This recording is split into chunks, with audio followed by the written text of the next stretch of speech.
Hello friends, ఒకప్పుడు 80s Kings అయిన SBD కట్ట ఈరోజు ఛాలెంజ్ అనమాట. Get ready. హలో బాబాయ్, నమస్తే. ఎస్బిడి కట్ట ఇది పూర్తిగా మొత్తం నోట్లో పెట్టుకొని కాల్స్తే 500 రూపాయల ప్రైజ్ మనీ నీకు, నీ సొంతం. ఓకేనా? కలుసావా? రైట్, మొత్తం ఒకటేసారి.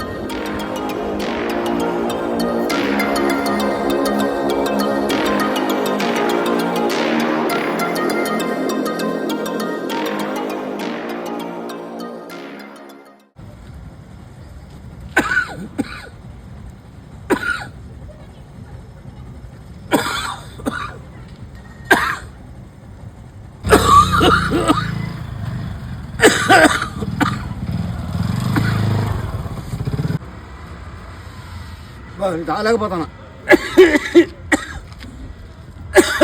గొంతు పెట్టేస్తాను. సరే సరే, ఓకే ఓకే బాబాయ్, గొంతు పెట్టేస్తాను. దీంట్లో మీరు పార్టిసిపేట్ చేసినందుకు ఇంత కష్టాన్ని కూడా మీరు సంపాదించుకున్నారు. నో ప్రాబ్లం, ఏం కాదు. కంగ్రాచులేషన్స్. మీకు ఇంకోండి, జస్ట్ పార్టిసిపేట్ చేసినందుకు 500 రూపాయలు ఇస్తున్నాను. ఓకే రైట్ బాబాయ్, ఎక్కువ దాక్కండే. సంతోషం.